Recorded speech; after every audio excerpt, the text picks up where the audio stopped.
Je suis Harrison, j'ai 66 ans. Pendant 45 ans, j'ai été l'épouse convenable, la mère dévouée, la femme qui a tout sacrifié et n'a rien demandé en retour. J'ai épousé Robert James Harrison le 12 juin 1980, alors que j'avais 21 ans. Il en avait 23, sortant tout juste de l'université avec un diplôme en génie civil et des rêves plus grands que notre petit appartement de Seattle. Nous avons construit notre vie ensemble au 847 Oakwood Drive, une modeste maison de 3 chambres dans le quartier de Greenwood. Robert travaillait pour le département des transports de la ville. Je restais à la maison, j'élevais notre fils Ryan, je gardais la maison impeccable, je cuisinais chaque repas à partir de rien. Je tenais la comptabilité, payais les factures à temps chaque mois, gérais chaque détail de notre vie domestique. Les gens disaient toujours que j'avais de la chance d'avoir Robert. Il était beau, fiable, un bon pourvoyeur. Ce qu'ils ne disaient pas, c'était que Robert avait de la chance de m'avoir, mais je n'ai jamais eu besoin qu'ils le disent. Je connaissais ma valeur, même si je la gardais pour moi. Ryan est né le 8 mars 1982. Dès l'instant où ils l'ont placé dans mes bras au centre médical suédois, j'ai su que ma vie ne serait plus jamais la même. J'avais raison, mais pas de la manière que j'imaginais. J'ai élevé ce garçon avec chaque once d'amour que j'avais. Je suis resté éveillé toute la nuit quand il a eu le corps à l'âge de 4 ans. Je l'ai aidé pour chaque projet scientifique, je l'ai conduit à chaque entraînement de football, j'ai assisté à chaque réunion parents-professeurs. Lorsqu'il a obtenu son diplôme de la Roosevelt High School en 2000, j'ai pleuré plus fort que quiconque dans cet auditorium. Robert est mort d'une crise cardiaque massive le 15 janvier 2024 à l'âge de 67 ans. Il s'est effondré dans l'allée en rentrant les courses. Le légiste a dit qu'il était mort avant de toucher le sol. Pas de souffrance, m'ont-ils dit, comme si cela rendait les choses plus faciles. Ce n'était pas le cas.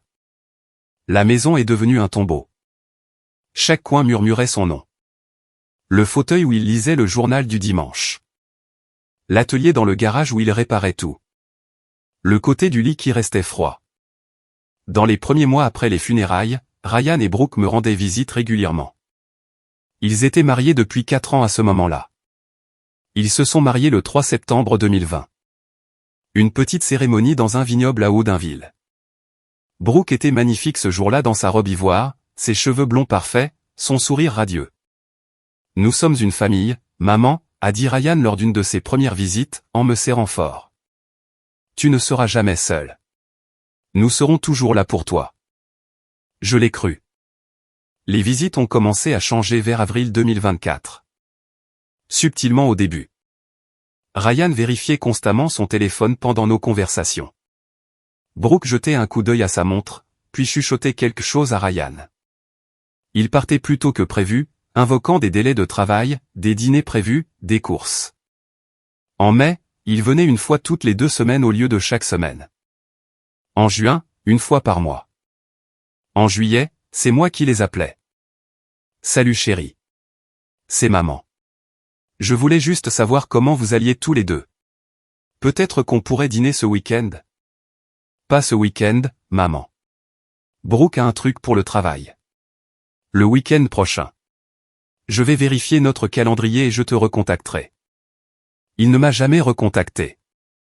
Quand je réussissais à joindre Brooke au téléphone, son ton était sec, impatient. Je suis occupé, Laurie. Est-ce que ça peut attendre? Elle était la seule personne à m'appeler par mon prénom au lieu de maman. J'essayais de ne pas m'en formaliser.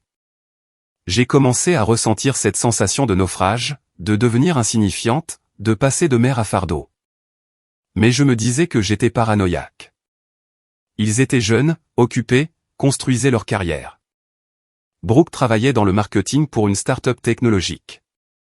Ryan avait décroché un bon emploi de chef de projet chez Cascade Construction Company. Ils avaient une vie. Je comprenais cela, ou du moins j'essayais. Le 14 septembre 2024, il y a 6 mois, fut le jour le plus humiliant de ma vie. C'était un samedi matin vers 10h30. J'étais dans la cuisine en train de faire du café quand j'ai entendu la sonnette. Mon cœur s'est soulevé. Je n'avais pas vu Ryan et Brooke depuis 3 semaines. J'ai ouvert la porte avec un sourire. Le sourire est mort sur mon visage. Ryan se tenait là en jean foncé et chemise boutonnée, tenant un dossier cartonné épais de papier. Pas d'étreinte, pas de salutation. Son expression était froide, professionnelle. Derrière lui, Brooke portait une robe rouge élégante qui coûtait probablement plus cher que ce que je dépensais en courses en un mois. Ses cheveux étaient coiffés en ondulations parfaites, son maquillage impeccable. Elle me regardait comme on regarderait un cafard. « Maman, il faut qu'on parle », a dit Ryan d'un ton plat, entrant sans y être invité. « Bien sûr, chérie. Entrez. Puis-je vous servir quelque chose ?»« Ça ne sera pas long », a interrompu Brooke, la voix tranchante. Nous étions debout dans le salon. Ils ne se sont pas assis. C'est là que j'ai su que quelque chose n'allait vraiment pas. « Maman », a commencé Ryan sans croiser mon regard. Brooke est enceinte. 12 semaines. Nous avons besoin de plus d'espace. Mon cœur s'est envolé une fraction de seconde. Oh, Ryan, c'est merveilleux. Un petit enfant. Je peux aider avec le bébé. Je peux. Cette maison est trop grande pour une seule personne, m'a-t-il coupé. Tu dois déménager. Les mots m'ont frappé comme un coup physique. Quoi? Brooke s'est avancé, une main posée sur son ventre encore plat. Ça veut dire que tu dois partir, Laurie. Nous emménageons ici. Tu peux trouver un appartement plus petit, quelque chose de plus approprié pour une femme de ton âge. Quelque chose que tu peux réellement te permettre. Je les ai fixées, certaine d'avoir vécu ici avec son père pendant. Légalement, a dit Ryan en ouvrant le dossier, cette maison est à moi aussi.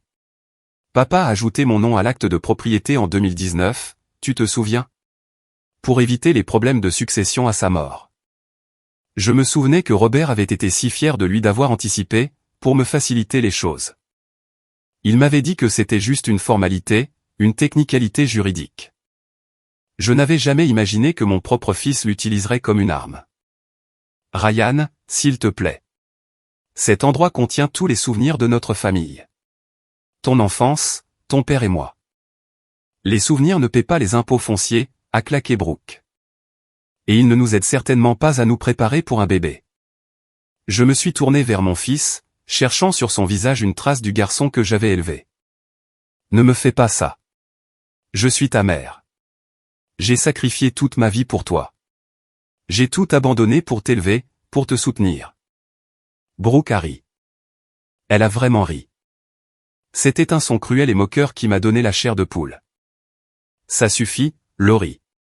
Arrête de jouer la victime. Tu as été un fardeau toute ta vie. Tu n'as jamais travaillé un seul jour. Tu n'as jamais rien contribué de significatif. Robert le savait aussi. Il n'a juste pas eu le courage de te le dire en face. La pièce a tangué, ma vision s'est brouillée. Elle piétinait la mémoire de mon mari, l'homme qui m'avait aimé, qui avait construit cette vie avec moi. Tu as une semaine pour emballer tes affaires, a dit Ryan, évitant toujours mon regard. Après ça, on change les serrures. Une semaine, ai-je chuchoté. Où suis-je censé aller? Je n'ai pas assez d'argent pour.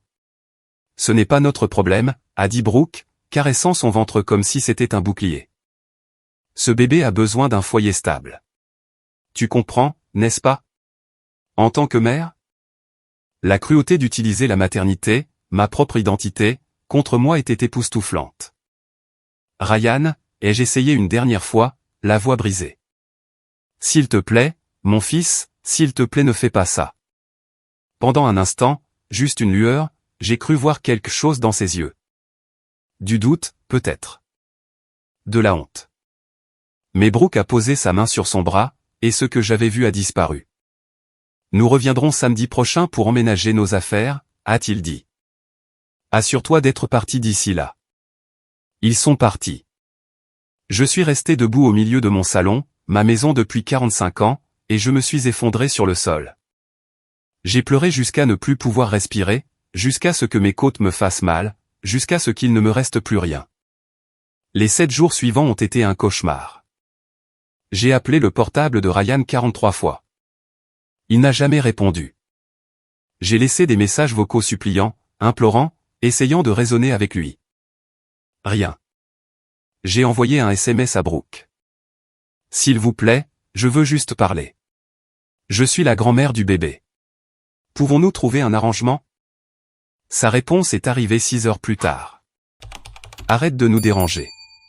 Nous ne voulons rien avoir à faire avec toi. J'avais 1847 $ sur mon compte chèque. La pension de Robert avait été modeste, et la majeure partie était passée dans les factures médicales et les funérailles. Je n'avais aucune carrière, aucune perspective d'emploi. Qui embauche une femme de 66 ans dont le dernier emploi était guichetière de banque en 1979? J'ai commencé à emballer 45 ans de vie dans des cartons. La porcelaine de mariage que ma mère nous avait donnée. Les chemises en flanelle préférées de Robert qui sentaient encore comme lui. Des albums photos chroniquant une vie qui ne signifiait apparemment rien pour mon fils. 6 cartons. C'est ce qui restait de Lauriane Harrison. Le 21 septembre 2024, j'ai posé les clés de la maison sur la table de la cuisine avec un mot. Soyez heureux. J'ai appelé un taxi et donné au chauffeur une adresse que j'avais trouvée en ligne, le Skyway Motor Inn, un motel délabré dans le sud de Seattle. La chambre coûtait 47 $ la nuit, la moins chère que j'ai pu trouver. C'était au 2e étage, accessible par un escalier extérieur qui tremblait quand je le montais. Chambre 2B. La porte coinçait quand j'essayais de l'ouvrir. À l'intérieur, un lit double avec un matelas affaissé et un couvre-lit floral taché. Une petite salle de bain avec des carreaux fissurés, une fenêtre donnant sur les bennes à ordures dans la ruelle. Les murs étaient assez fins pour que je puisse entendre chaque conversation, chaque dispute, chaque moment intime des chambres voisines. La salle de bain commune au bout du couloir desservait 5 chambres. Il y avait de la moisissure dans les coins de la douche. C'était ma nouvelle maison. La nuit, il y avait des bagarres sur le parking, de la musique hurlante jusqu'à 3 heures du matin, des sirènes de police, l'odeur de marijuana et de bière éventée s'infiltrant sous ma porte.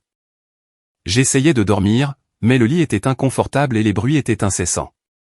Je restais allongé à fixer les taches d'eau au plafond, me demandant où j'avais échoué. Quand Ryan était-il devenu capable d'une telle cruauté? Que avais-je fait pour mériter ça? J'ai appelé Ryan encore et encore et encore. Messagerie vocale à chaque fois. Je marchais jusqu'à l'épicerie du quartier, un endroit délabré appelé Save-Mart, et j'achetais la nourriture la moins chère possible. Du pain de la veille pour 1,29 $. Des boîtes de soupe cabossée pour 89 cents. Des pommes meurtries du bac à rabais. En un mois, j'avais perdu 5 kilos. Mes vêtements flottaient. Mon visage paraissait décharné et gris dans le miroir. J'ai cherché du travail. Je suis entré dans chaque magasin, chaque restaurant, chaque bureau dans un rayon de 3 km du motel. Avez-vous de l'expérience? Pas récemment, mais j'apprends vite. Je suis fiable. Nous avons besoin de quelqu'un avec une expérience récente. Désolé. Ou la version plus honnête, vous êtes un peu. Eh bien, nous cherchons quelqu'un de plus jeune. En octobre, il me restait 723 $ sur mon compte. Le 19 octobre 2024. Un vendredi. Je passais devant le Northgate Mall, essayant de faire durer ma promenade quotidienne assez longtemps pour ne pas avoir à retourner dans cette horrible chambre avant quelques heures. C'est là que j'ai vu Brooke. Elle sortait de Bye Bye Baby, portant 4 grands sacs de courses avec le logo du magasin. Son ventre avait grossi. Elle était enceinte d'environ 5 mois à ce moment-là. Elle portait un manteau couleur camel qui avait l'air cher, des bottes en cuir, des lunettes de soleil de créateur. Elle avait l'air radieuse, en bonne santé, heureuse. Elle s'est dirigée vers un SUV Mercedes-Benz argenté que je n'avais jamais vu auparavant, tout neuf à en juger par son apparence. J'ai couru vers elle, le cœur battant. Brooke. Brooke, attends. Elle s'est retournée et m'a vu. L'expression sur son visage, pur dégoût, comme si j'étais quelque chose de sale qui s'était mis en travers de son chemin. Je savais de quoi j'avais l'air. Mon manteau était une vieille chose de chez Goodwill, tachée au poignet. Mes chaussures étaient trouées au talon. Mes cheveux, autrefois soigneusement coiffés, étaient gris et non lavés. « Qu'est-ce que tu fais ici ?» a-t-elle demandé, regardant autour d'elle comme si elle avait peur que quelqu'un la voie me parler. « Je voulais juste savoir comment vous alliez, comment va le bébé. Je vais être grand-mère, et je pensais que peut-être nous pourrions. »« Mon enfant va bien » a-t-elle dit froidement. « Et nous resterons bien tant que vous resterez loin de nous. S'il te plaît, Brooke, laisse-moi juste. » Elle est montée dans la Mercedes et a claqué la porte. Le moteur a démarré. Je suis resté là sur le trottoir alors qu'elle s'éloignait, me laissant dans un nuage d'échappement. Les gens me regardaient. Une vieille femme en vêtements sales parlant toute seule sur un parking. Cette nuit-là, je me suis assise sur le bord de ce lit terrible dans la chambre 2B et j'ai pris une décision. Je ne supplierai plus. Je ne m'humilierai plus pour des miettes d'affection de la part de gens qui me voyaient comme sans valeur. S'ils voulaient me traiter comme si j'étais morte, alors je serais morte pour eux. Mais le destin, comme toujours, avait d'autres plans. Le 27 octobre 2024. Je nettoyais le dernier carton que j'avais apporté de la maison. Un carton que j'avais évité car il contenait les objets personnels de Robert. Sa montre, ses lunettes de lecture, les romans policiers de poche qu'il aimait. Au fond, enveloppé dans du vieux papier journal, j'ai trouvé une pile de lettres attachées avec une ficelle. Des lettres de l'écriture de Robert. Mes mains tremblaient alors que je dénouais la ficelle et ouvrais la première enveloppe. Ma bien-aimée Laurie, si tu lis ceci, cela signifie que je ne suis plus avec toi. Il y a des choses que je n'ai jamais dites. Des secrets que j'ai gardés pour te protéger, mais maintenant tu dois tout savoir. Je pouvais à peine respirer.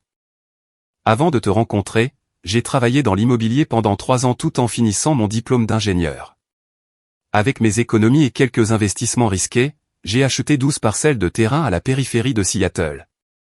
Des zones qui ne valaient rien au milieu des années 1970 parce qu'elles étaient si loin de tout. Je pensais que peut-être un jour elles vaudraient quelque chose.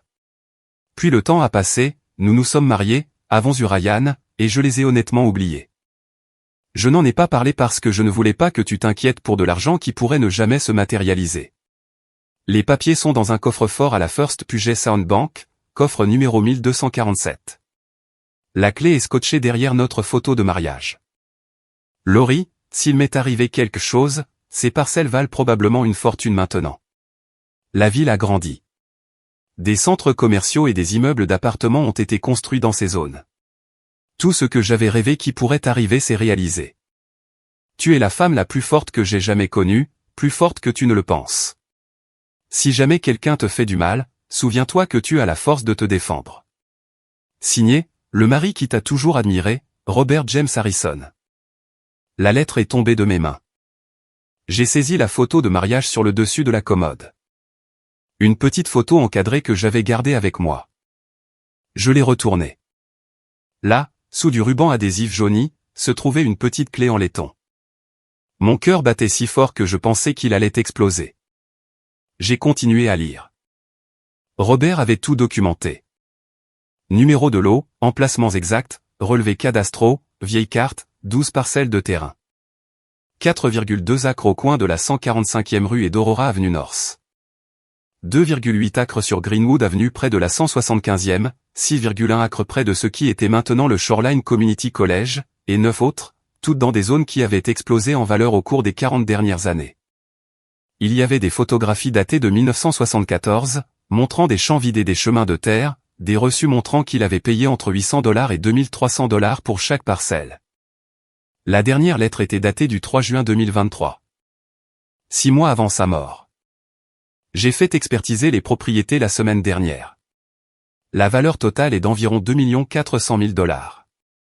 2 400 000. Je l'ai relu encore et encore.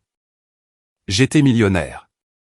Je vivais dans ce motel dégoûtant, mangeant des ordures, suppliant mon fils pour des miettes d'amour tout en étant assis sur une fortune qui pourrait tout changer. Tu n'as jamais été laissé sans protection, avait écrit Robert. Tu es plus forte que tu ne le penses. J'ai serré les lettres contre ma poitrine et j'ai pleuré, mais cette fois ce n'était pas des larmes de désespoir. C'était des larmes de rage et d'autre chose. De puissance. Le 28 octobre 2024, 9h47. Je me tenais devant la First Puget Sound Bank sur Roosevelt Way, la clé en laiton serrée dans ma main. J'avais à peine dormi. Les lettres étaient dans mon sac à main avec ma pièce d'identité et la photo de mariage. La banque était un bâtiment en briques solides qui se tenait là depuis les années 1960. Robert avait ses comptes ici depuis 40 ans. J'ai pris une profonde inspiration et j'ai franchi les portes vitrées. Un jeune homme à l'accueil, son badge indiquait Marcus Chen, a levé les yeux avec un sourire professionnel. Bonjour. Comment puis-je vous aider? J'ai besoin d'accéder à un coffre-fort. Ma voix est sortie plus assurée que je ne l'espérais. Coffre numéro 1247. Il a tapé sur son ordinateur, puis m'a regardé. Puis-je voir votre pièce d'identité, s'il vous plaît? J'ai tendu mon permis de conduire avec des mains tremblantes. Il l'a étudié, puis a vérifié son écran à nouveau. Madame Harrison, ce coffre n'a pas été consulté depuis plus de 2 ans. Êtes-vous certaine qu'il est à vous? Il appartenait à mon mari, Robert James Harrison. Il est décédé en janvier. Quelque chose a changé dans son expression, de la sympathie, de la reconnaissance. Je suis vraiment désolé pour votre perte. Monsieur Harrison était un client estimé depuis de nombreuses années. Veuillez me suivre. Il m'a conduite à travers une lourde porte dans une petite pièce privée avec une table et 2 chaises. Quelques minutes plus tard, il est revenu portant une longue boîte métallique. Prenez tout le temps qu'il vous faut, a-t-il dit doucement et m'a laissé seul. Mes mains tremblaient alors que j'insérais la clé. La serrure a cliqué. J'ai soulevé le couvercle. À l'intérieur se trouvaient des piles de documents dans des dossiers étiquetés. Titre de propriété, dossier bleu. Relevé et carte, dossier vert. Expertise, dossier rouge, information bancaire, dossier jaune, et une enveloppe scellée avec mon nom écrit de l'écriture de Robert. Pour ma guerrière, quand tu découvriras qui tu es vraiment. Je l'ai ouverte avec des doigts tremblants. À l'intérieur se trouvait une lettre et une expertise récente datée du 15 mai 2023. Ma chérie Laurie, si tu as trouvé ceci, c'est qu'il m'est arrivé quelque chose, et que tu avais besoin de trouver ta force. Je suis désolé de ne pas avoir pu te parler de ça de mon vivant. Tu aurais insisté pour que nous vendions tout et donnions tout à Ryan. C'est ce que tu es. Généreuse à l'excès. Mais je savais qu'un jour tu pourrais avoir besoin de cette protection. Le monde n'est pas toujours tendre avec les veuves, surtout celles qui ont passé leur vie à s'occuper des autres au lieu de construire des carrières. Les propriétés valent 2 400 000 $ selon cette expertise. Mais Laurie, c'était l'année dernière. Avec la croissance rapide de Seattle, elles valent probablement beaucoup plus maintenant. Tout est à ton nom seul. Je m'en suis assuré. Ryan n'a aucun droit légal sur tout ça. Sois forte, sois intelligente, et souviens-toi, tu n'es pas la femme impuissante que les gens supposent que tu es. Tout mon amour, Robert. J'ai pressé la lettre contre ma poitrine et je me suis laissé pleurer une fois de plus. Mais ces larmes étaient différentes. C'étaient des larmes de gratitude, de détermination, de résurrection. J'ai photographié chaque document avec mon téléphone. 12 titres de propriété, 12 relevés cadastraux, 3 expertises distinctes de différents cabinets, des informations de comptes bancaires montrant que Robert avait encaissé des paiements de location de 2 des propriétés. Paiements qui avaient été automatiquement déposés sur un compte dont j'ignorais l'existence, un compte qui contenait actuellement 43 287 $. 43 000 $ juste là. Alors que je mangeais du pain rassis et dormais dans un motel à Cafard. J'ai pris toute la boîte avec moi. J'aurais besoin d'accéder à ceci à nouveau, ai-je dit à Marcus. Puis-je emporter ces documents chez moi? Bien sûr, Madame Harrison, vous êtes la propriétaire du coffre maintenant. Tout ce qui est dedans vous appartient. Je suis sorti de cette banque une femme différente de celle qui y était entrée. J'ai déménagé du Skyway Motor Inn cet après-midi-là. En utilisant les 43 287 $, je me suis installé à l'hôtel Silver Cloud dans le quartier universitaire. Chambre 412. Des draps propres, une vraie douche, une fenêtre avec une vraie vue. Cela coûtait 159 $ la nuit, et je m'en fichais. Pour la première fois depuis des semaines, j'ai dormi profondément. Le lendemain matin, le 29 octobre, je me suis assise au restaurant de l'hôtel avec un café et un vrai petit déjeuner, des œufs, des toasts, des fruits, et j'ai fait un plan. J'ai ouvert un nouveau carnet et écrit, ce que je sais, Ryan et Brooke ont pris la maison au 847 Oakwood Drive. Brooke est enceinte de 5 mois, terme prévu vers février 2025. Ils dépensent l'argent sans compter. Nouvelle Mercedes, article pour bébé coûteux. Ils croient que je n'ai rien. Ce que je dois savoir, leur situation financière exacte, le statut de l'hypothèque sur ma maison, ce qu'ils ont dit aux gens à mon sujet, leur vulnérabilité, ce qu'ils ne savent pas. J'ai 2,4 millions de $ en biens immobiliers. J'ai 43 287 $ en espèces. J'ai la documentation de tout. Je ne suis pas brisé. Je planifie pour la semaine prochaine. Je les ai observés à distance. Le 30 octobre, je suis passé devant le 847 Oakwood Drive à 7h15. Ryan partait au travail dans son vieux Ford F-150. Il avait l'air fatigué, stressé. Bien. À 14h30, j'ai vu Brooke quitter la maison dans la Mercedes. Je l'ai suivi prudemment, restant 3 voitures derrière comme dans les films. Elle est allée à un cours de yoga prénatal dans un studio haut de gamme appelé Bloom Wellness, puis à Whole Foods, où elle a passé 43 minutes à faire des courses et est ressortie avec 5 sacs. J'ai observé depuis ma voiture pendant qu'elle chargeait les sacs dans sa Mercedes. Des produits bio, des coupes de viande coûteuses, du pain artisanal, des choses que je ne pouvais jamais me permettre quand je vivais là. Le 1er novembre, je suis retourné dans le quartier et j'ai parlé avec Madame Bonita Rodriguez, mon ancienne voisine d'à côté au 849 Oakwood Drive. Elle avait 72 ans, l'esprit vif comme une punaise, et vivait là depuis 35 ans. Laurie, elle m'a serré dans ses bras sous son Porsche. Mon Dieu, où étais-tu? J'étais si inquiète. Longue histoire, Bonita, on peut parler? Autour d'un thé dans sa cuisine, j'ai demandé prudemment, as-tu parlé avec Ryan et Brooke? Son visage s'est assombri. Ces deux-là, Laurie, je ne veux pas dire du mal, mais ce sont des voisins difficiles. Musique tard le soir, poubelle laissée dehors. La semaine dernière, ils ont eu une dispute hurlante dans l'allée à 23h. J'ai entendu chaque mot. De quoi se disputaient-ils? D'argent. Brooke criait à propos des factures, de comment ils ne peuvent pas tout se permettre. Ryan criait en retour à propos de sa démission. C'était moche. J'ai classé cette information. Ont-ils dit quelque chose à mon sujet? Bonita a hésité. Ryan m'a dit que tu avais décidé de déménager dans une résidence pour retraités, que tu voulais quelque chose de plus petit, plus facile à gérer. Elle m'a regardé attentivement. Mais ce n'est pas vrai, n'est-ce pas? Non, Bonita, ce n'est pas vrai. Je ne le pensais pas. Tu aimais cette maison. Robert a construit cette vie avec toi. Tu ne la quitterais jamais volontairement. Elle s'est penchée et a pris ma main. Qu'ont-ils fait? Ils m'ont jeté dehors. Ils m'ont dit qu'ils avaient besoin de l'espace pour le bébé. Ils m'ont donné une semaine pour partir. Le visage de Bonita est devenu rouge de colère. Ces ingrats. Après tout ce que tu as fait pour ce garçon, Laurie, c'est de la maltraitance envers les personnes âgées. Tu pourrais porter plainte. Je pourrais, ai-je dit calmement. Mais je vais faire quelque chose de mieux.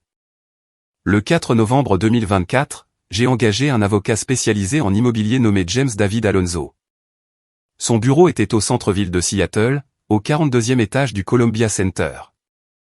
Des baies vitrées du sol au plafond donnant sur Elliott Bay, des meubles coûteux, des diplômes de droit de Stanford. Il avait 58 ans, les cheveux argentés avec une réputation de discrétion et d'efficacité impitoyable. Madame Harrison, a-t-il dit en me serrant fermement la main. Votre appel m'a intrigué. Vous avez mentionné des propriétés que vous aimeriez liquider. 12 parcelles, ai-je dit en étalant les documents. Je dois en vendre certaines rapidement mais discrètement. Je ne veux pas que les ventes remontent jusqu'à moi. Il a étudié les actes, les relevés, les expertises. Ses sourcils se sont levés. Madame Harrison, comprenez-vous ce que vous avez là? De l'argent? Non. Il m'a regardé sérieusement. Vous avez du pouvoir. Ces propriétés. Laissez-moi passer quelques appels. J'aurai des expertises actuelles d'ici 48 heures. Les expertises sont revenues le 6 novembre. Les 12 propriétés valaient maintenant 3 100 000 $. C'est 100 000 $ de plus que la dernière expertise de Robert. En seulement 18 mois, la valeur avait augmenté de près de 30%. Je recommande de vendre 4 des plus petites parcelles immédiatement, a dit James. Elles sont dans des zones avec un intérêt de développement actuel. Les 8 restantes, nous les gardons comme investissement à long terme. Elles ne feront qu'augmenter en valeur. Combien rapporteraient les 4 parcelles? Il a fait glisser un papier sur son bureau. Estimation prudente, 850 000 $. Peut-être jusqu'à 975 000 $ si nous trouvons les bons acheteurs. Je me suis senti étourdi. À quelle vitesse? J'ai des acheteurs qui cherchent des terrains dans ces zones exactes. Si vous êtes prête à vendre légèrement en dessous de la valeur marchande pour une clôture rapide en espèces, nous pourrions avoir l'argent sur votre compte dans 3 semaines. Faites-le, mais j'ai besoin que les ventes passent par une entité corporative. Rien qui remonte directement à moi. James a souri. Je peux créer une LLC aujourd'hui. Que diriez-vous de Arbor Investment Group? Parfait. Le 8 novembre, Arbor Investment Group LLC a été créé avec James Alonso comme agent enregistré. J'étais la seule propriétaire, mais mon nom n'apparaissait nulle part sur les documents publics. Le 12 novembre, nous avons accepté des offres sur 4 parcelles. 2,8 acres sur Greenwood Avenue, $187 000, 3,1 acres près de Lake City, $215 000, 2,2 acres à Shoreline, $198 000, 4,7 acres à Northgate, $289 000, total $889 000. Les signatures étaient prévues pour le 27 novembre, la veille de Thanksgiving. En attendant que les ventes soient conclues, j'ai engagé un détective privé. Son nom était David Michael Torres, un ancien détective de la police de Seattle qui dirigeait maintenant une agence privée appelée Torres Investigative Service. Son bureau était modeste mais professionnel dans un immeuble du quartier de Fremont. J'ai besoin d'informations sur 2 personnes, lui ai-je dit le 13 novembre. Antécédents financiers complets, emploi, dette, actifs, tout. Je lui ai donné les noms complets de Ryan et Brooke, date de naissance, numéro de sécurité sociale. J'avais toujours ceux de Ryan depuis que je l'avais aidé à postuler pour l'université. Et l'adresse d'Oakwood Drive. Est-ce pour une affaire juridique, a-t-il demandé. Potentiellement. Compris. Donnez-moi une semaine. Il m'a rappelé le 20 novembre. Madame Harrison, j'ai votre rapport. Voulez-vous que je l'envoie par courriel ou préférez-vous nous rencontrer en personne? En personne. Nous nous sommes rencontrés dans un café près de Green Lake. Il a fait glisser un dossier cartonné sur la table. Votre fils et votre belle-fille sont en grave difficulté financière, a-t-il dit doucement. J'ai ouvert le dossier. À l'intérieur se trouvaient des relevés bancaires, des rapports de crédit, des documents hypothécaires et des dossiers d'emploi. Les détails m'ont glacé le sang. Ryan Michael Bennett, licencié de Cascade Construction le 7 octobre 2024 pour retard répété et insubordination. A demandé des allocations chômage le 10 octobre. Salaire précédent $4,800 par mois. Revenu actuel $1,200 par mois, chômage. Dette de carte de crédit $23,450 sur 4 cartes. Prêt auto sur Ford F-150, $18,200 restant. Score de crédit moyen 612. Brooke Stephanie Bennett a quitté son poste chez Tech Vista Marketing le 30 août 2024. Salaire précédent $5,200 par mois. Revenu actuel $0. Dette de carte de crédit $31,890 sur 6 cartes. Prêt auto sur Mercedes GL 350, $52,100 restant. Acheté le 15 septembre 2024. Score de crédit moyen 591. Obligation commune, hypothèque sur le 847 Oakwood Drive, $287 500 restant.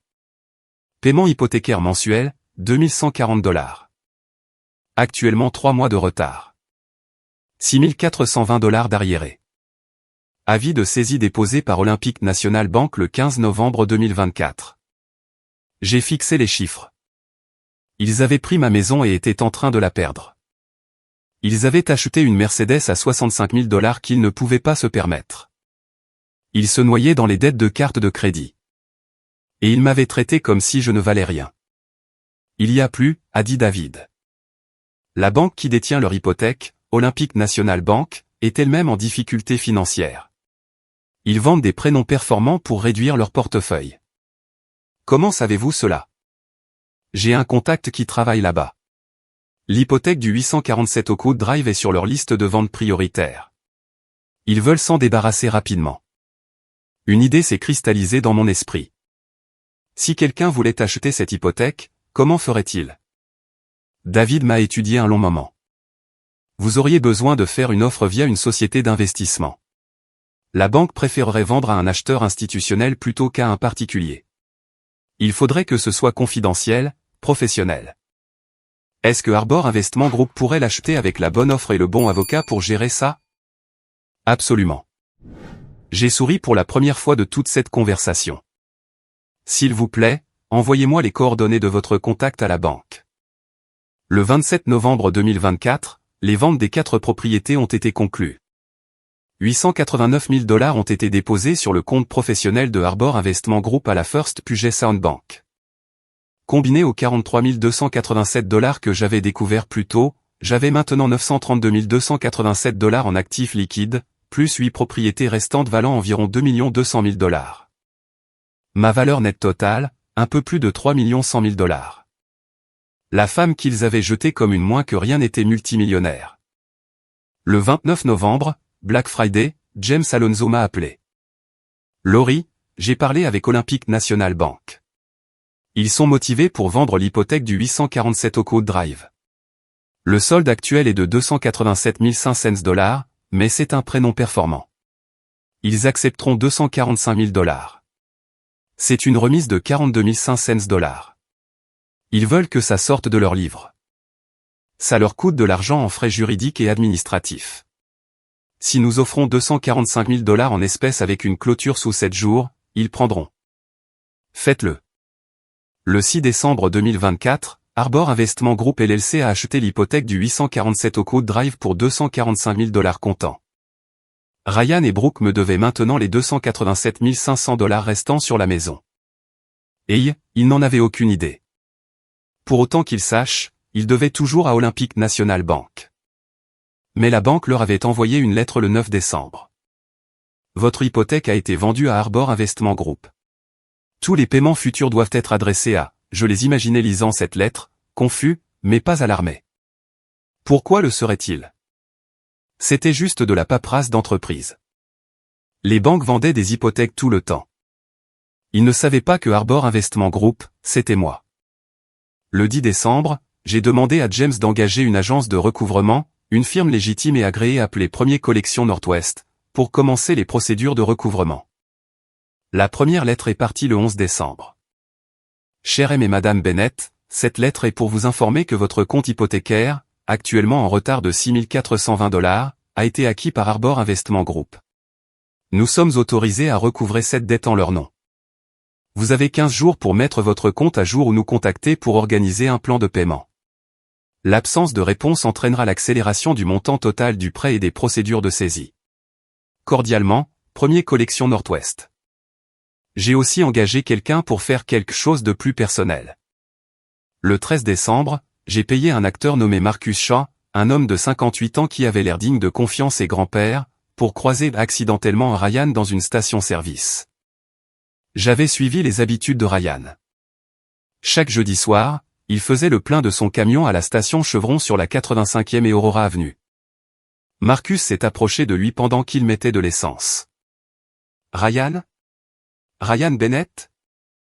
Ryan a levé les yeux, confus. Oui. Mon Dieu, je pensais bien que c'était toi. Marcus Shaw. Je travaillais avec ton père au département des transports. Je suis tellement désolé pour Robert. C'était un homme bon. Le visage de Ryan s'est légèrement adouci. Merci. Ouais, ça a été dur. Comment va ta mère, Laurie? C'est ça. J'ai entendu dire qu'elle avait déménagé. Ryan s'est déplacé inconfortablement. Elle va bien. Elle a pris plus petit, quelque chose de plus gérable. Bien. Bien. Tu sais, j'ai croisé quelqu'un qui a dit l'avoir vue à la Summit Tower. Tu sais, ces nouveaux condos de luxe au centre-ville. Mais ça ne peut pas être vrai. Ces pantous partent pourquoi? 2 millions? Marcus a ri comme si c'était absurde. Le visage de Ryan est devenu blanc. Summit Tower? Ça devait être quelqu'un d'autre. Pas moyen que Laurie puisse se permettre ça, n'est-ce pas? Bref, ravi de t'avoir vu. Marcus s'est éloigné, laissant Ryan planté là, stupéfait. Selon le rapport de Marcus, Ryan est resté figé une minute entière avant de monter dans son camion. La graine du doute était plantée. Au cours de la semaine suivante, j'ai fait arranger 3 autres rencontres fortuites. Une femme à Whole Foods a mentionné à Brooke qu'elle avait vu quelqu'un qui ressemblait trait pour trait à la mère de Ryan monter dans une Tesla à la Summit Tower.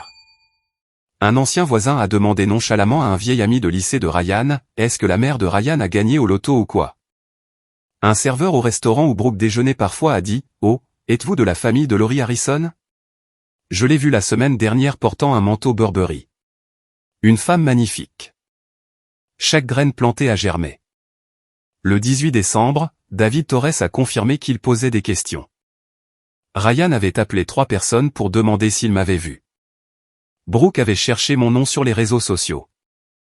Ils enquêtaient sur moi. Parfait. Le 20 décembre 2024, j'ai fait quelque chose d'audacieux. J'ai acheté un Penthouse à la Summit Tower. Pas parce que j'en avais besoin. L'hôtel était très bien, mais parce que j'avais besoin du symbole, de la preuve, de l'évidence indéniable que je n'étais pas la veuve brisée et sans le sou qu'ils avaient imaginé. Le Penthouse était l'unité 4207 au 42e étage.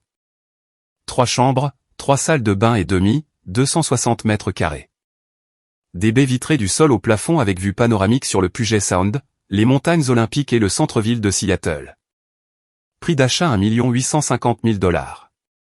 J'ai payé $1 100 000 comptant et financé les $750 000 restants via Arbor Investment Group à un taux favorable. Le paiement hypothécaire était de $3 200 par mois, plus que je n'avais jamais payé pour quoi que ce soit dans ma vie, mais j'avais des revenus locatifs des propriétés restantes, plus le produit des ventes de terrain. Je pouvais me le permettre confortablement. Plus important encore, cela faisait une déclaration. J'ai engagé une architecte d'intérieur, une femme nommée Patricia Ann Kim, spécialisée dans le luxe discret. Je lui ai donné un budget de $85 000 et 3 semaines. Je veux de l'élégance, pas du tape à accent grave-l'œil, lui ai-je dit. Je voulais dire, cette femme a du goût, de l'éducation, des ressources, pas de l'argent nouveau, une puissance tranquille. Patricia a assuré. Des canapés en cuir crème, des tables en verre et acier, des œuvres d'art originales d'artistes locaux de Seattle, des étagères remplies de livres reliés, une cuisine avec des appareils Sub-Zero et des comptoirs en marbre, un éclairage doux qui faisait tout briller. Sur les murs, des photographies en noir et blanc de Pike Place Market, de la Space Needle, du Puget Sound au coucher du soleil. Sur la terrasse, des meubles confortables, des jardinières avec des plantes à feuilles persistantes, une cheminée à gaz.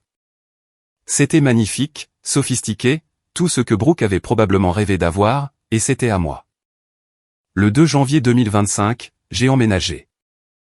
Je me suis tenu sur cette terrasse au coucher du soleil, regardant la ville où j'avais passé toute ma vie, et j'ai ressenti quelque chose que je n'avais pas ressenti depuis des années. La liberté. Le 14 janvier 2025. 10h47. Mon téléphone a sonné. Numéro inconnu. Je l'ai laissé sonner 3 fois avant de répondre. Allô ? Maman ? La voix de Ryan était petite, incertaine. C'est moi. J'ai attendu. Maman, Nous devons parler de tout. De quoi spécifiquement, Ryan ? Une pause. Nous avons entendu dire que tu vis à la Summit Tower. Est-ce vrai ? Où as-tu entendu ça ? Les gens parlent, disent qu'ils t'ont vu. Est-ce vrai ? J'ai regardé la vue depuis les fenêtres de mon Penthouse. Oui. Silence au bout du fil. Quand il a parlé à nouveau, sa voix tremblait. Comment ? Comment est-ce possible ? Quand tu es parti, tu n'avais pas, pas quoi, Ryan ? D'argent, de valeur, d'importance ? Non, je ne voulais pas dire. Tu voulais dire exactement ça. Toi et Brooke avez décidé que j'étais une vieille femme sans valeur qui n'avait rien à offrir à part la maison dont je pouvais être jeté. Vous aviez tort. Maman, s'il te plaît. Les choses vont vraiment mal en ce moment. J'ai perdu mon travail. Nous sommes en retard sur tout. La banque. Quelqu'un a acheté notre hypothèque et il menace de saisir. Brooke est enceinte de 7 mois et nous ne savons pas quoi faire. Le désespoir dans sa voix était réel. Bien. Et tu m'appelles parce que tu es ma mère. Parce que nous avons besoin d'aide. Parce que, sa voix s'est brisée, parce que nous avons fait une terrible erreur. Vous avez fait plusieurs terribles erreurs, Ryan. À laquelle fais-tu référence ? toutes. T'avoir jeté dehors. Les choses que Brooke a dites. T'avoir traité comme si tu ne comptais pas maman, je suis désolé. Nous sommes tous les deux désolés. Es-tu désolé parce que tu m'as fait mal ou désolé parce que maintenant tu as besoin de quelque chose de ma part? Une autre longue pause. Les deux. Je sais que ce n'est pas la bonne réponse, mais c'est la vérité. Au moins, il était honnête. Où est Brooke? Ici à côté de moi. Elle veut te parler. Il y a eu des bruits de manipulation. Puis la voix de Brooke, larmoyante et tremblante. Laurie, je sais que je n'ai aucun droit de demander, mais s'il te plaît, aide-nous. Le bébé est prévu dans 6 semaines. Nous allons perdre la maison. Nous n'avons nulle part où aller. Je ferai n'importe quoi. Je m'excuserai auprès de n'importe qui. Tout ce que tu veux. J'ai fermé les yeux. Une partie de moi, la partie qui était encore une mère, voulait dire oui immédiatement pour tout arranger, pour rendre tout meilleur. Mais j'avais appris quelque chose ces derniers mois. L'amour sans limite n'est que de la complaisance. Et ils avaient besoin d'apprendre le prix de leur cruauté. Je dois y réfléchir, ai-je dit calmement. Ce n'est pas une décision que je peux prendre en un coup de fil. S'il te plaît, ne nous fais pas attendre trop longtemps, a supplié Brooke. Nous n'avons pas de temps. Vous ne m'avez pas donné de temps non plus, Brooke. Vous m'avez donné 1 semaine. Tu te souviens? Silence. Je vous appellerai dans 3 jours. Ne m'appelez pas avant. J'ai raccroché. Et pour la première fois depuis le début de ce cauchemar, j'ai souri. Le jeu avait changé. Et c'était moi qui avais toutes les cartes en main. Le 17 janvier 2025, 3 jours après l'appel de Ryan, exactement comme je l'avais promis. Je l'ai rappelé à 14 heures. Il a répondu à la première sonnerie. Maman.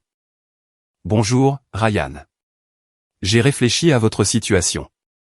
Je suis prête à vous rencontrer avec Brooke pour en discuter. Je pouvais entendre le soulagement dans sa voix. Merci. Merci beaucoup. Quand pouvons-nous? Demain. Samedi 18 janvier, 14 heures. Venez chez moi. Chez toi. Tu veux dire la Summit Tower, unité 4207, le Penthouse au 42e étage. Venez à l'ascenseur privé dans le hall et appelez. Je le ferai descendre pour vous. Silence, puis doucement. D'accord, nous serons là. Une condition, Ryan. N'importe quoi. Pas de mensonge. Quand vous viendrez ici, vous me direz la vérité complète sur tout. Vos finances, votre situation, ce que vous avez dit aux gens à mon sujet, tout. Si je vous surprends dans un seul mensonge, cette conversation se termine et vous n'entendrez plus jamais parler de moi. Je comprends. Je promets. Nous verrons si tes promesses signifient quelque chose. 14 heures, ne soyez pas en retard. J'ai raccroché. Puis je me suis préparé. Le 18 janvier 2025. 12 heures. J'avais 2 heures avant qu'il n'arrive. J'ai engagé un service traiteur, Cascade Gourmet, pour préparer un déjeuner élégant. Thé. Pâte à pas accent grave-l'œil, mais raffiné. Le genre de repas qui disait, j'ai des ressources, du goût, et je n'ai rien à prouver. Saumon poché avec sauce à l'aneth. Salade de roquettes aux noix confites et fromage de chèvre. Pain au levain frais de la boulangerie artisanale de Pike Place Market. Eau pétillante au concombre et à la menthe. Macarons français pour le dessert. Coût, $340 pour 3 personnes. J'ai dressé la table sur la terrasse surplombant la ville. Nappe blanche. Couvert simple mais élégant. Un petit vase avec des roses blanches fraîches. Dans le salon, j'ai disposé les documents. Sur la table basse en verre, j'ai placé un porte-documents en cuir contenant les documents hypothécaires montrant que Arbor Investment Group possédait maintenant leurs dettes, les relevés bancaires montrant leurs $6 420 d'arriérés, le rapport du détective privé sur leur situation financière. Les titres de propriété des 8 parcelles restantes que je possédais, mes relevés bancaires montrant $687 287 d'actifs liquides après l'achat et l'ameublement du Penthouse, un contrat que j'avais fait préparer par James Alonso. Tout était en ordre. À 13h45, je me suis changé pour un tailleur pantalon crème ajusté de chez Nordstrom, $485. De simples boucles d'oreilles en perles qui avaient appartenu à ma mère et des talons bas. J'ai vérifié mon apparence dans le miroir. Je ressemblais à ce que j'étais, une femme qui avait du pouvoir et savait comment l'utiliser. À 13h58, le hall a appelé. Madame Harrison, vous avez des visiteurs. Un M et Madame Bennett. Faites-les monter, s'il vous plaît. Je me suis tenu près des baies vitrées, le dos à l'ascenseur, regardant Seattle. Je voulais que la première chose qu'ils voient soit cette vue. Cette vie, cette preuve indéniable que tout ce qu'ils avaient cru à mon sujet était faux. L'ascenseur a sonné, les portes se sont ouvertes. J'ai entendu Brooke halter. Je me suis retourné lentement. Il se tenait figé dans l'entrée. Ryan portait un vieux jean et une chemise boutonnée froissée, des cernes profonds sous les yeux, une barbe de plusieurs jours. Il avait perdu du poids. Ses vêtements flottaient sur sa charpente. Il n'était plus l'homme confiant qui m'avait jeté dehors, juste une ombre brisée. Brooke se tenait à côté de lui, une main sur son ventre très rond. Elle était à 8 mois maintenant, terme fin février. Elle portait une robe de maternité jaune délavée qui avait probablement été joyeuse autrefois, mais qui semblait maintenant juste bon marché et usée. Ses cheveux étaient tirés en une queue de cheval désordonnée. Pas de maquillage. Sa peau avait la teinte grise de quelqu'un écrasé par le stress.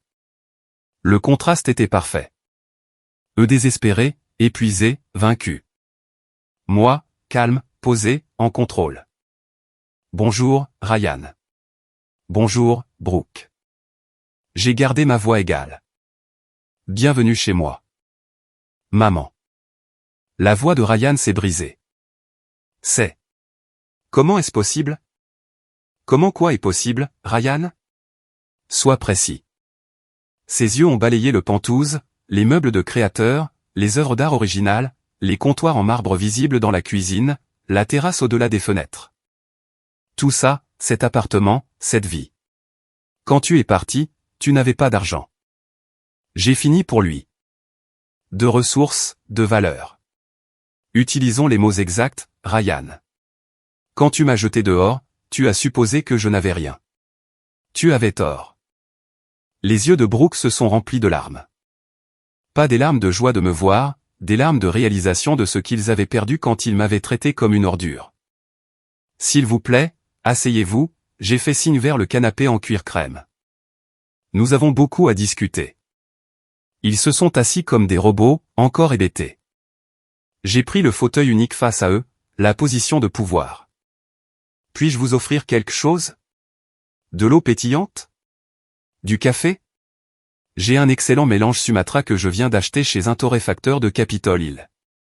Ou peut-être du vin. J'ai un Cabernet de Napa 2019 qui est très bon. Je nommais délibérément des choses coûteuses, m'assurant qu'ils comprenaient mon niveau de vie actuel. De l'eau, c'est bien, a chuchoté Brooke. Ryan ne pouvait pas parler. Il fixait juste. Je suis allé à la cuisine, tout en acier inoxydable, appareil Sub-Zero et Wolf, et j'ai versé de l'eau filtrée dans des verres en cristal de Waterford. Je pouvais les entendre chuchoter frénétiquement. Comment a-t-elle eu tout ça? Je ne sais pas. Quand elle est partie, elle pouvait à peine se payer un motel. Ryan, est-ce que ton père avait de l'argent de côté dont tu ne savais pas? Non, on vivait sur son salaire du gouvernement. C'était tout. Je suis revenu avec les boissons et me suis assise.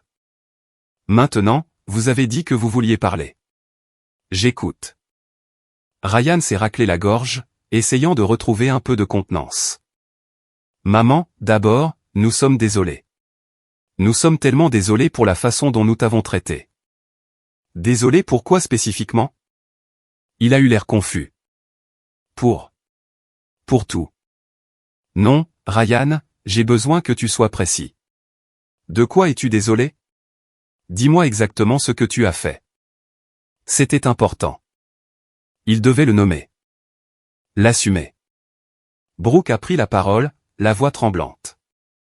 Nous sommes désolés de t'avoir mise à la porte de chez toi, de t'avoir donné seulement une semaine, d'avoir dit des choses cruelles, pour t'avoir traité comme si tu ne valais rien. Quelles choses cruelles, Brooke? Répète-les. Dis les mots que tu m'as dit.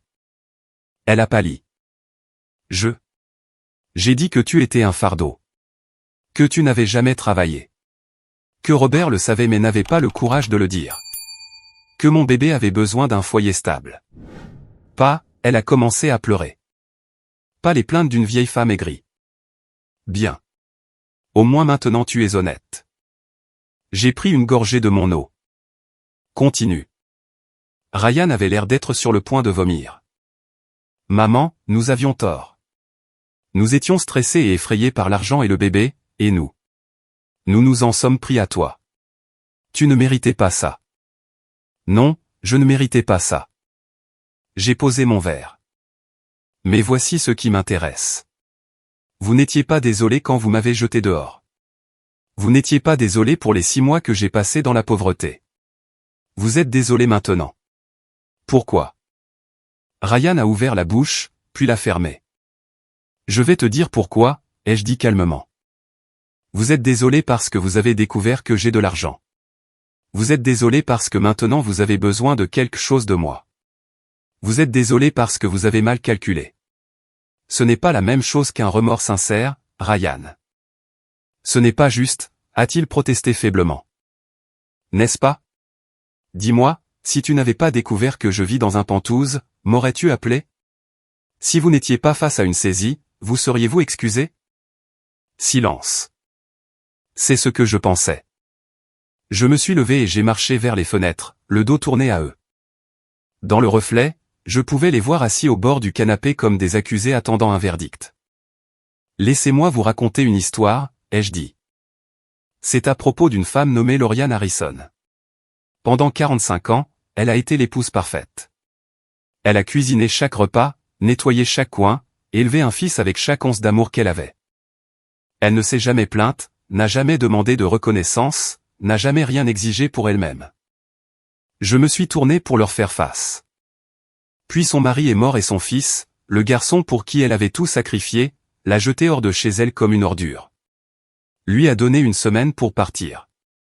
L'a traité de fardeau, Harry quand elle a supplié de rester. Brooke pleurait ouvertement maintenant. Cette femme a passé 6 semaines à vivre dans un motel qui coûtait $47 la nuit. Elle a mangé du pain de la veille. Elle a perdu 5 kilos. Elle a postulé pour des emplois et on lui a dit qu'elle était trop vieille. Elle a été humiliée, brisée, seule. Je me suis approché d'eux. Mais alors quelque chose d'intéressant s'est produit. Cette femme a découvert que son mari l'avait protégée d'une manière qu'elle n'avait jamais soupçonnée. Il lui avait laissé des ressources, du pouvoir, la capacité de se défendre. J'ai ramassé le porte-documents en cuir sur la table basse. Sais-tu quelle est la chose la plus précieuse, Ryan? Pas l'argent, l'information. Et j'ai beaucoup d'informations sur vous. J'ai ouvert le porte-documents et sorti le premier document. Ceci est le rapport du détective privé sur votre situation financière actuelle. Veux-tu que je le lise à haute voix? Le visage de Ryan est devenu blanc. Tu as engagé un détective privé? Je l'ai fait. David Michael Torres, anciennement de la police de Seattle. Très minutieux. J'ai parcouru la page. Voyons voir. Ryan Michael Bennett, licencié de Cascade Construction le 7 octobre 2024. Touche actuellement le chômage de $1,200 par mois. Dette de carte de crédit $23 450. Score de crédit 612. J'ai sorti une autre page. Brooke Stephanie Bennett a quitté TechVista Marketing le 30 août 2024. Revenu actuel 0.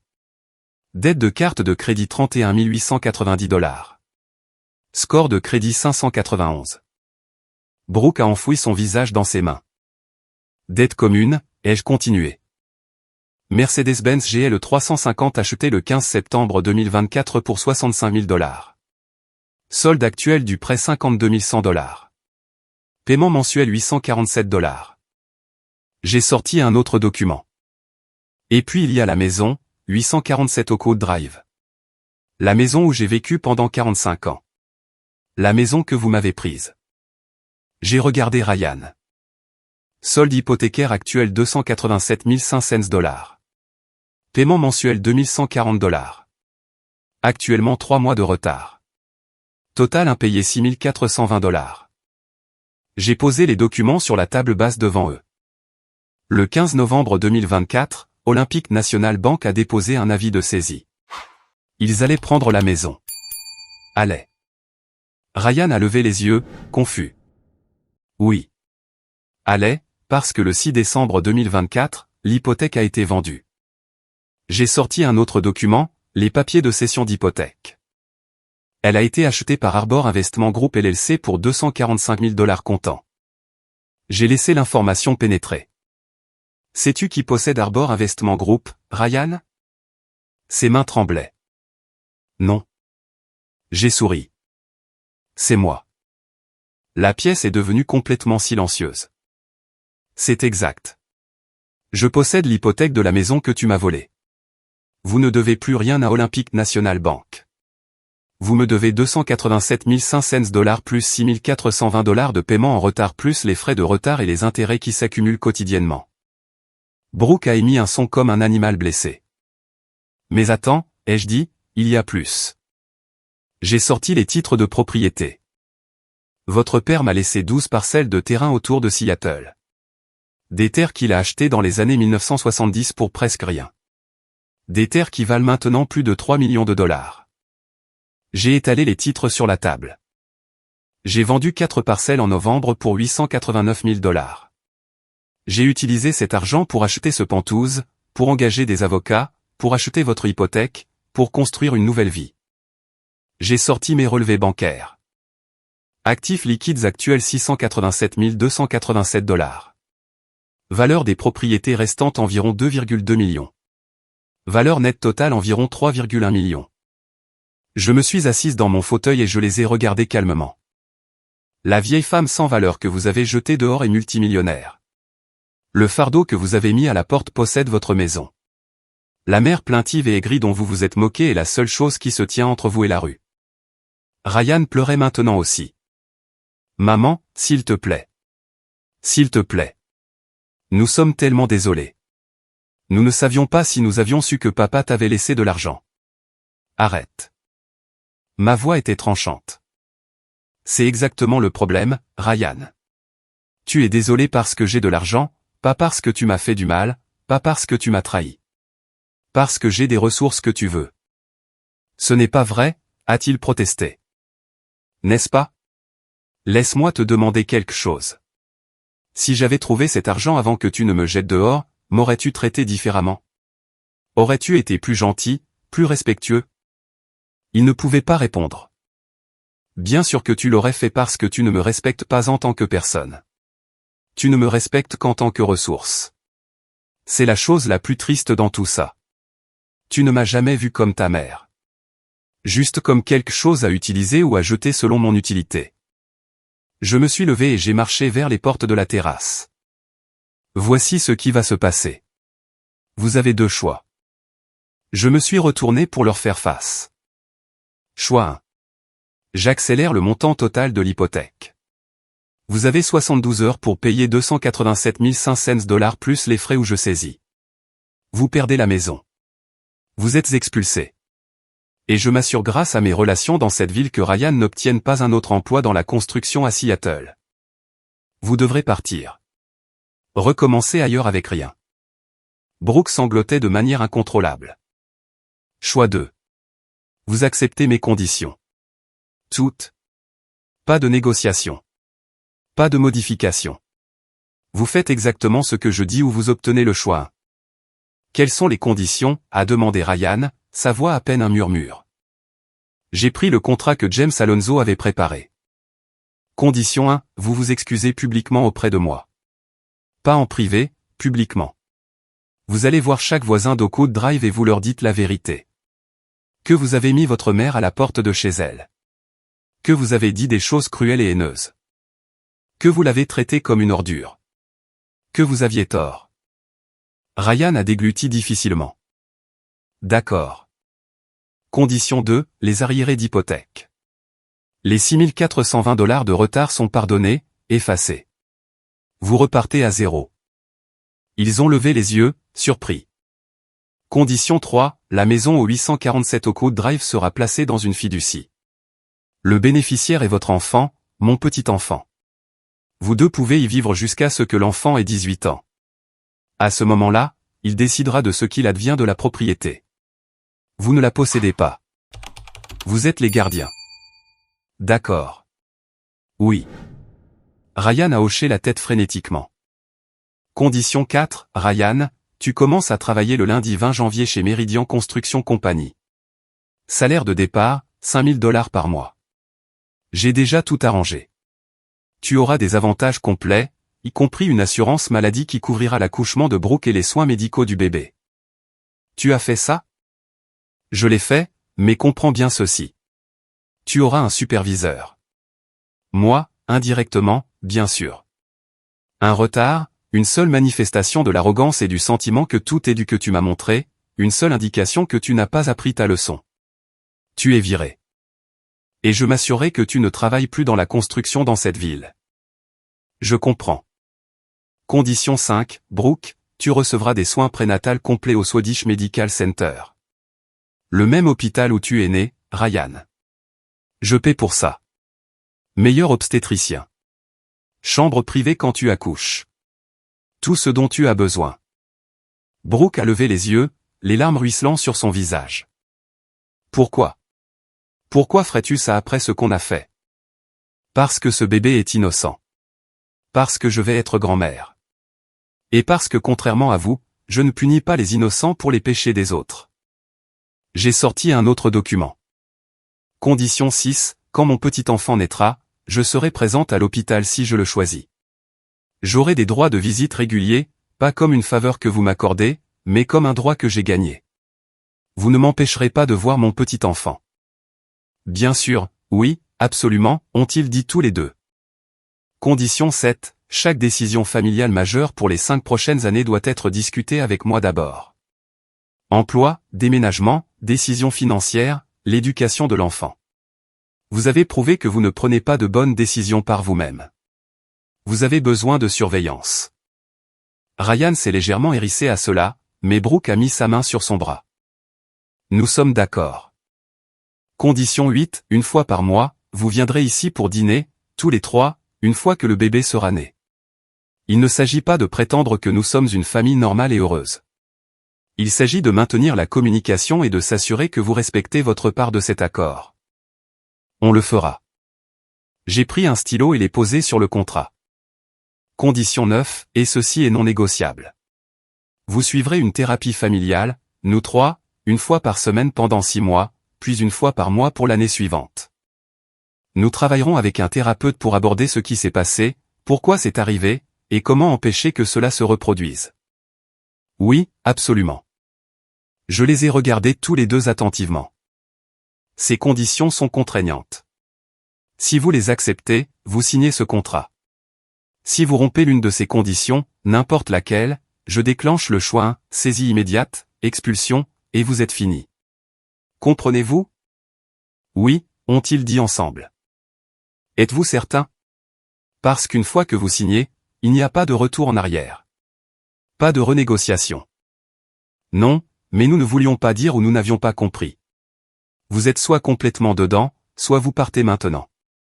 Ryan a regardé Brooke. Elle a hoché la tête. Nous acceptons, a-t-il dit. Tout.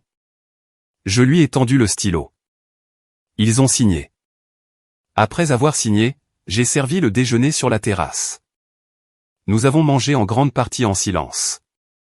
La dynamique avait complètement changé. Ils étaient modérés, presque enfantins. J'étais calme, mesuré. À mi-repas, Brooke a parlé doucement. Puis-je te demander quelque chose? Tu peux. Y aura-t-il un jour où tu nous pardonneras vraiment? Ou serons-nous toujours juste obligés envers toi? C'était une question juste. J'ai posé ma fourchette et je l'ai regardée. Vraiment regardée. Elle avait 29 ans, enceinte, effrayée, et pour la première fois depuis que je l'avais rencontrée, sincèrement humble. Honnêtement, Brooke, je ne sais pas encore. Le pardon n'est pas quelque chose qu'on peut programmer. Ce n'est pas une case qu'on coche.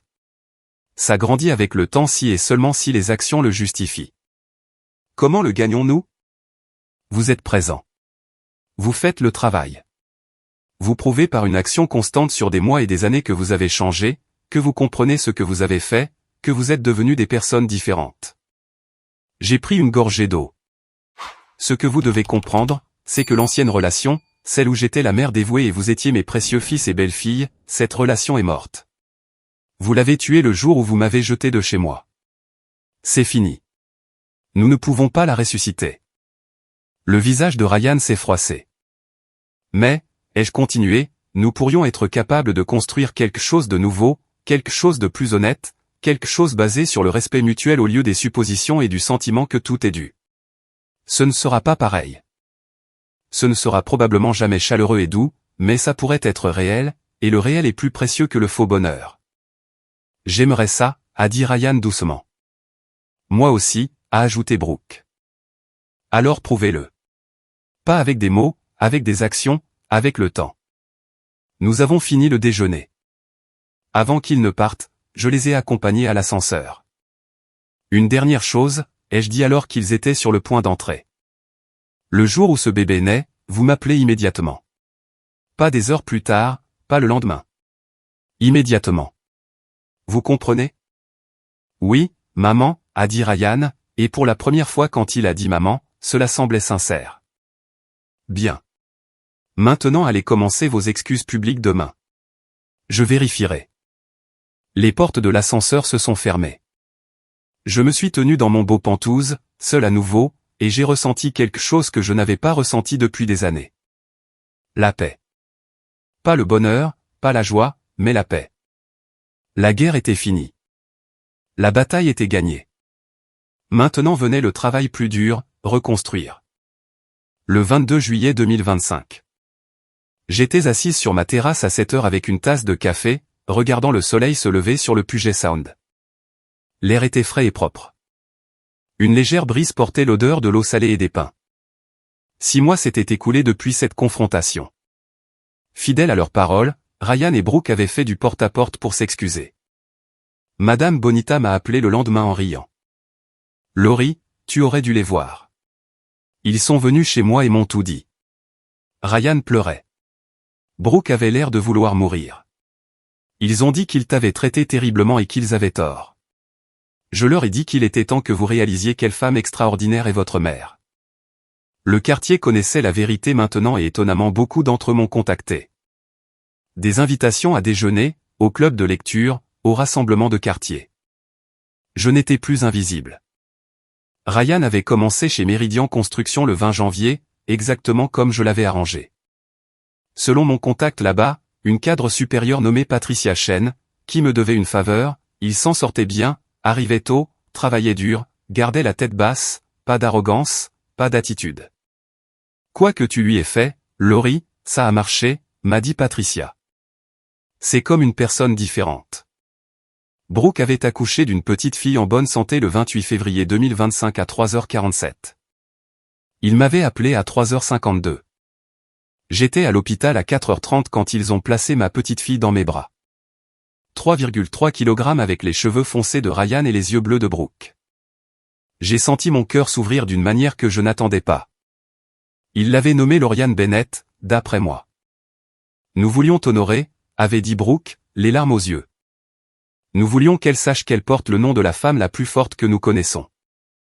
J'ai pleuré pour la première fois devant eux. Je me suis laissé pleurer. Pas des larmes de douleur, des larmes d'espoir. Nous allions en thérapie. Docteur Rebecca Martinez, une conseillère familiale à Capitol Hill. Une fois par semaine, comme une horloge. Les séances étaient dures, brutales parfois. Ryan et Brooke devaient confronter leurs sentiments que tout leur était dû, leur cruauté, leurs suppositions.